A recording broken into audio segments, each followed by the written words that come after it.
Hey guys, what's up? This is YVim here again, and today's gonna be a quick little tutorial, fun video on how to make a certain project for a cosplay that I've been working on for Assassin's Creed. As you may know, Assassin's Creed Unity is coming out this year, November 11th, as a change date for Ubisoft.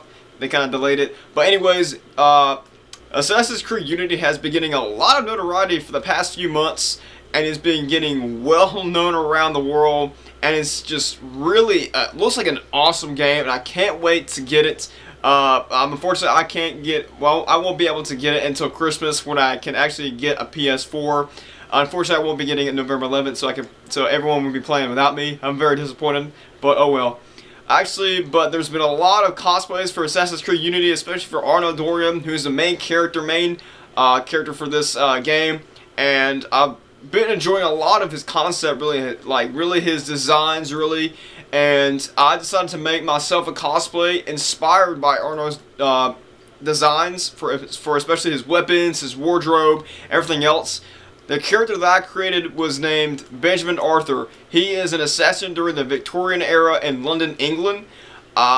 During this time, actually, the time scale between Unity and this game, well, actually this part of the history that I wanted to create was actually very similar to how Arno actually during the 1790s and early 1800s during the Victorian age in London, England. So I thought that'd be a great opportunity to make myself a cosplay inspired by Arno's design wise. One of the things we're going to be working on today in this tutorial is how to actually make one of the weapons, the new weapons for Assassin's Creed Unity that has been getting so much notoriety over the past few months when it was finally released.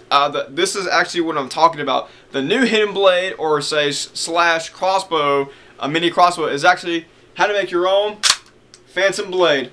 So guys, this is actually going to be a quick little fun tutorial on how to make yourself a Phantom Blade for the new game Assassin's Creed Unity coming out.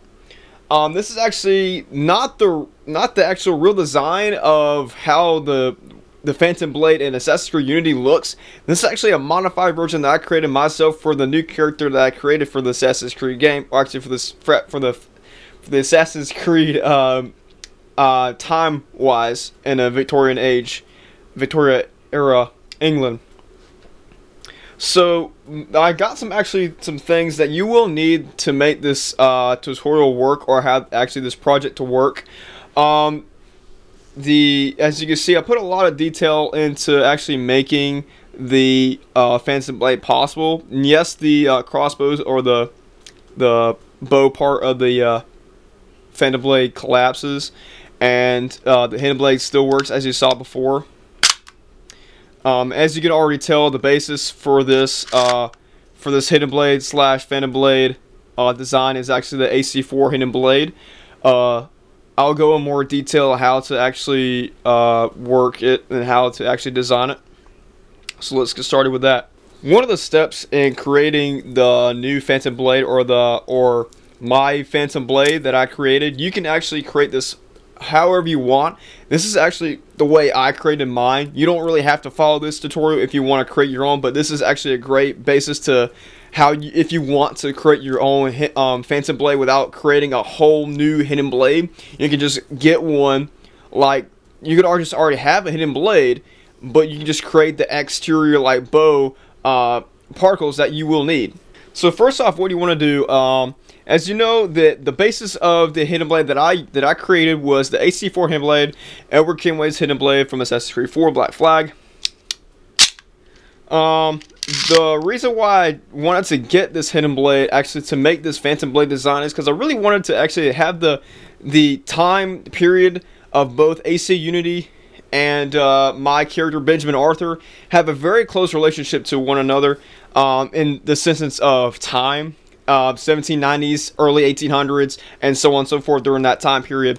So I wanted actually to, because in Assassin's Creed Unity, Arno's robes and his design wise is actually very, very similar to how Victorian era men's fashion actually looked, but with a few tweaks to how it actually looks. You can actually find my almost completed costume on my Instagram. The link will be in the description below. I have some pictures up there already of me wearing my costume. I just have to get like a new sword, and that'll pretty much be it of it, and find a location to shoot the photo shoot. But yeah, so going on with this, one of the things you will need to get rid of because of how the design is in the game. If you look really closely at Arno's Phantom Blade against his robes, his jacket, it's actually, the back strap is actually attached to it, and also the front strap is attached to it, but with that leather cuffling fold over thing that's in there. I decided to actually velcro the bottom of where it starts at the very tip of the hidden blade to the jacket that I am wearing. And oh, I forgot to fix that downstairs. I need to fix that though, no biggie. And as you can see though, much hot glue and some super glue will be used during this project. So we're gonna get started and have me stop talking and babbling on. So what we're gonna do is go ahead and take off the leather plate of this hidden blade, and go ahead and take off the straps, and so you can get actually the base layer of the hidden blade itself. And what you want to do is you realize that the straps here are black. If you don't want them black, you can always paint them like a tannish color that kind of resemble a brown leather strap. That kind of like how Arno's is in the game. So if you want that, go ahead and just do that. Nice light brown tan color, make it look leathery almost. Next step is so actually let me go ahead and take these off so they won't be in the way while we actually do this project. The next step is actually to find four popsicle sticks designs and go ahead and glue them together. Get some wood glue or Elmer's glue to actually fit them down. You can use more popsicle sticks if you want to create the thicker bow design. I decided to go with 2 because of how flat they actually look when actually combined with the ACU 400 blade. So I want to get very low key, and the design was that I wanted. So next up, if you want to do that, make sure they're good and secure. I actually wrap mine in electrical tape. As you can see, the wrinkles and rivets, wrinkles, sorry, of the electrical tape that I wrapped it in, just so I can make sure that, because I'm very impatient and I like to have things done automatically, so I wrap them in electrical tape so they will keep staying, so they'll stay in a tight fit, so I won't have to keep on waiting for them to get done. If you wanted, and once those are done, if you want to have them wrapped in electrical tape, you can. If you don't, that's your decision. Really, that's just what I did for my design. But next up, if you want to find some bendable wire, you can find these anywhere at like a Hobby Lobby or any type of like store that sells like these kind of bendable wire, hardware store, whatever. Make sure there's like enough bendable wire that you can use. There's a lot of it, so it can be easily bend to any shape or form you want. This is actually great for what I use for this project. Oh, sorry, premature ejaculation. That's what she said, but not to me, girls. This is actually what I used for the base for how I wanted the crossbow section to actually be used as a collapsible, non-collapsible function. Actually, so once you have your toothpicks already, you can go ahead and mark out where you want to place your Phantom Blade, or your crossbow type of material there. And you can see already it makes a good form, nice and collapsed. And go ahead and do that again with the same thing. Make sure it looks good against each other. Make sure it looks good when it's also folded out. And once you do that, find a good place to actually drill a hole through your toothpicks area, and so you can actually secure it to your hidden blade itself. That's what I did. So as you can see, I put them very close to the edge of the toothpick design. Next up, you're not done yet for doing your hidden blade design. Once you get your marked areas for on your toothpicks, you don't want to go ahead and send the bendable wire through the the toothpicks themselves. You actually want to, if you want to actually get a good design out of the crossbow section here, you can already do that. Create design on your flat toothpicks already. Dremel them out and sand them down to get a nice, good, decent design of how you want the hidden blade, actually the crossbow section, to look. So they'll look nice and kosher together. So make sure you make doubles of what your design is. And then after that, you can go ahead and spray paint them. And then if you want to actually have some designs, actually some metal pieces on your crossbow section, you're going to go ahead and get some like very, very thin foam pieces at Walmart or wherever they sell them. And then you'll be ready to actually put the bendable wire through these leather strap pieces on the hidden blade and bend them down nice and secure.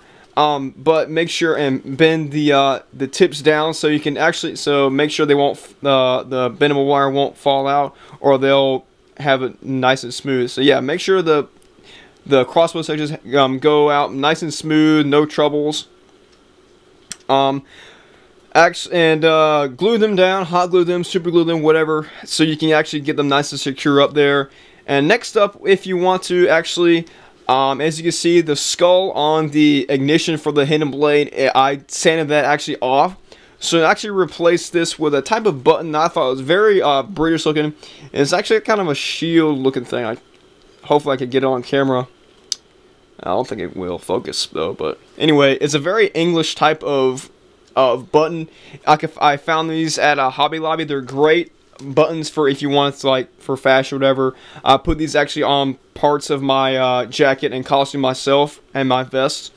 And if you want to, if you want to keep the skull on there, you can. If you want to replace it with a nice button or any other type of insignia you want to put up there, if it's nice and great up there, looks really great up there and looks nice and kosher with it. Next up is, you can see the middle piece, the middle joint for this crossbow section. This is actually a piece of earring jewelry that my mom uses for like extra pieces in case she wants to do extra projects or whatever.